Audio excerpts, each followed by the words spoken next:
శ్రీ గురుభ్యో నమ. శ్రీ మహాగణాధిపతి నమ. శ్రీ సరస్వతి నమ. భక్తులారా, సత్సంగంలో భాగంగా ఇప్పుడు మనం భాగవత మహాపురాణం చెప్పుకుందాం. నిన్నటి వరకు మనం 12 స్కందాల ఈ భాగవతంలో 2 స్కందాలు పూర్తి చేసాం. 3వ స్కందంలో 52 భాగాలు పూర్తి చేసాం. 53వ భాగం ఈ రోజున చెప్పుకున్నాం. చెప్పుకునే ముందు వ్యాస భగవాను ఈ గ్రంథం రాసిన వ్యాస భగవాన్ని ప్రార్థన చేసుకుందాం. వ్యాసాయ విష్ణు రూపాయ వ్యాస రూపాయ విష్ణవే నమో వై బ్రహ్మణజే వాసిష్ఠాయ నమో నమః. సమర్థ సద్గురు సాయినాథ్ మహారాజ్ की जय. సాయి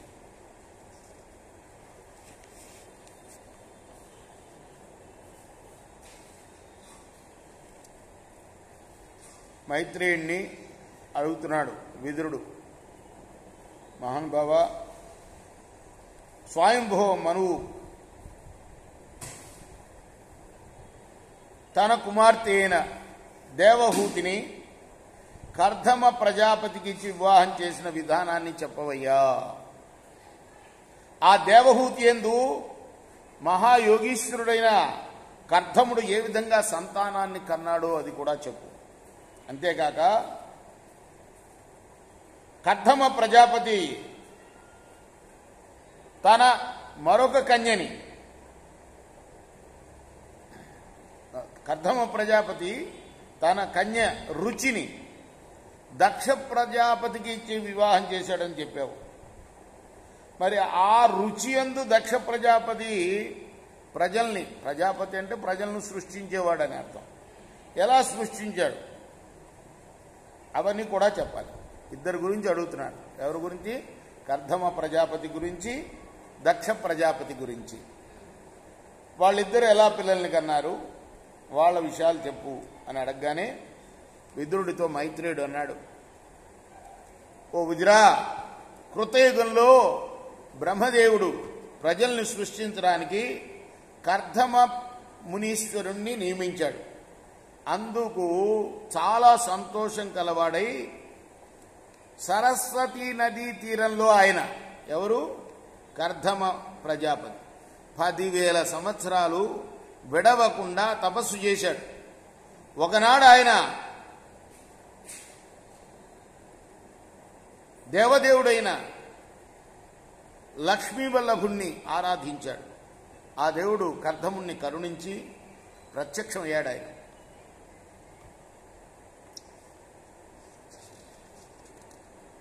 శంఖం, చక్రం, గద, పద్మం చేతుల్లో ధరించి ఉన్నవాడు. తుమ్మెదల వంటి నల్లటి ముంగురులతో అందంగా ప్రకాశించే ఫలకం గలవాడు. పచ్చని పట్టు వస్త్రం ధరించినవాడు. దాక్షిణ్యం పొంగే కటాక్ష వీక్షణాలతో అలరారేవాడు. ఆయన ఆ పంకజనాభుడు ఆయనకి దర్శనమిచ్చాడు ఆకాశంలో. ఆయన్ని వీక్షించి తను చిత్తాన్ని ఏకాగ్రతం చేసి ఆ కర్ధమ ప్రజాపతి తన కోరిక నెరవేరిందని.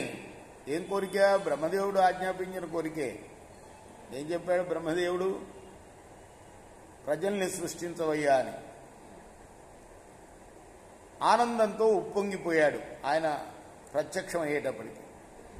చేతులు మూడ్చి ఆయనతో అన్నాడు,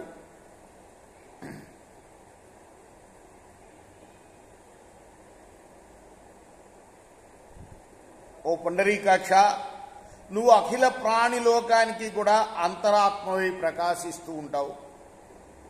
అటువంటి సంపూర్ణ సత్వగుణ విధానమైన నీ దర్శనం కోసం సుకృతంతో నిండిన అనేక జన్మల్లో నిరంతర యోగాభ్యాస నిపుణులైన యోగీశ్వరులు పరితపిస్తూ ఉంటారయ్యా. దాని ప్రభావం చేత దృఢమైన జ్ఞానాన్ని పొందినటువంటి యోగీశ్వరులకు ఈశ్వరుడువైన నీ పాదపద్మాల దర్శనం నాకు ఈరోజు లభించింది. ఈ సంసార సముద్రాన్ని దాటగలిగాను, ధన్యుణ్ణయ్యాను. అంటే నీ దర్శనమే చాలు, నేను ధన్యుడయ్యాను అనడానికి కదా. మాధవ, ముకుంద, లక్ష్మీరమణ, నాకు కన్నులున్నందుకు ఫలం లభించిందయ్యా. ఇప్పుడు ఓ దేవా,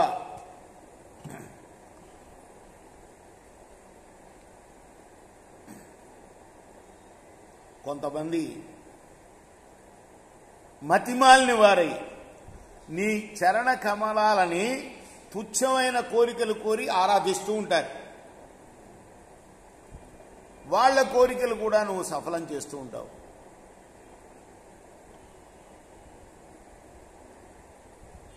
నేను కూడా వాళ్ళని నిందిస్తాను, కానీ అటువంటి కలుషితమైన చిత్తం గలవాడినేనయ్యా. నేను కూడా పెండ్లి చేసుకోవాలనే ఉత్కంఠతో ఉన్నా, నా స్వభావానికి అనురూపమైన యువతిని వివాహం ఆడాలని అనుకుంటున్నాను. గృహ యజ్ఞ నిర్వహణలో గోవులాగా ఉపకరించేది, అనుగుణమైన నడవడిక కలది అయిన వధూమణిని వివాహం చేసుకోవాలనే ఆశయంతో నీ పాద పద్మాలని ఆశ్రయించానయ్యా. నేను వాళ్ళని నిందిస్తూనే, కాముకుల్ని కోరికలతో ఉన్న వాళ్ళని నిందిస్తూనే నేను కూడా అటువంటి పనే చేస్తున్నా. అయితే ఇక్కడ ఒక విశేషం ఉంది, విన్నవించుకుంటా. ప్రజలను పాలించే నువ్వు వేదం అనే ఉపదేశాన్ని మానవులకి ఇచ్చావు. కోరికలచే హతులైన మానవ లోకంలో ఉన్న జనులు నీ వాక్కులనే తాళ్లతో బంధింపబడి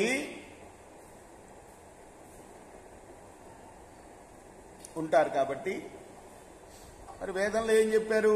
వివాహం చేసుకోవాలని చెప్పారు. వివాహం చేసుకోకుండా ఉండొద్దని చెప్పారు కదా. అందువల్ల నేను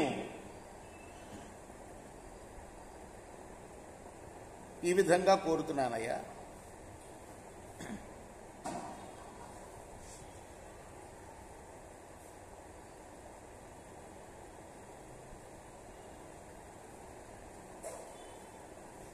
పాపాలని పారదోలే పరమాత్ముడవు, సర్వేశ్వరుడవు, విశ్వవంజుడవు, సృష్టికి పూర్వం నువ్వు మాత్రమే ఉన్నవాడివి.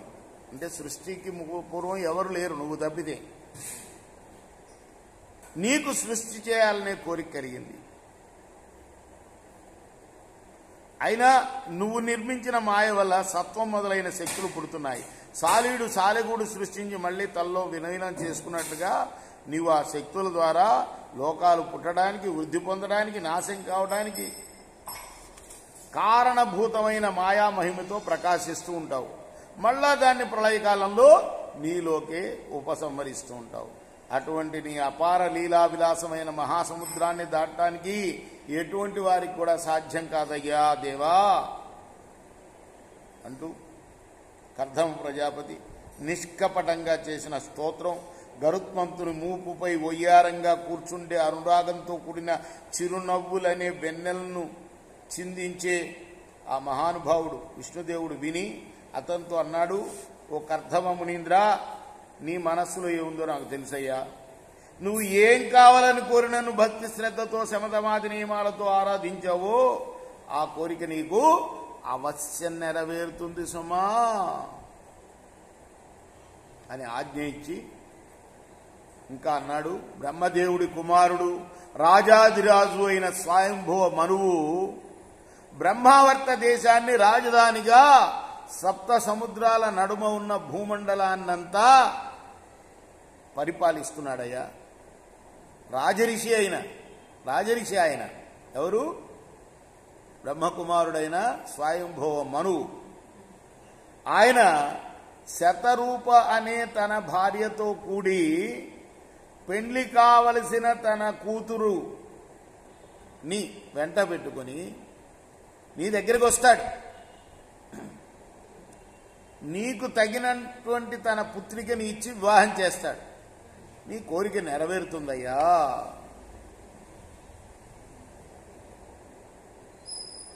నన్ను మనస్సులో సర్వదా సంస్మరిస్తూ ఉండే ఆ మనువు యొక్క పుత్రిక నిన్ను పెండ్లాడి యథేచ్ఛగా సేవించి నీ వల్ల అనన్య సౌందర్యవతులైన 9 మంది కన్యలను కంటుంది. ఆ 9 కన్యలకు సాక్షాత్తుగా మునీశ్వరుల వల్ల ఉత్తమైన కుమారులు జన్మిస్తారు. శుద్ధమైన అంతఃకరణ గల నువ్వు కూడా నా ఆదేశాన్ని చక్కగా పాటించి చక్కగా సకల కర్మల్ని కూడాను ఆచరించి వాటి ఫలాల్ని నాకు అర్పిస్తూ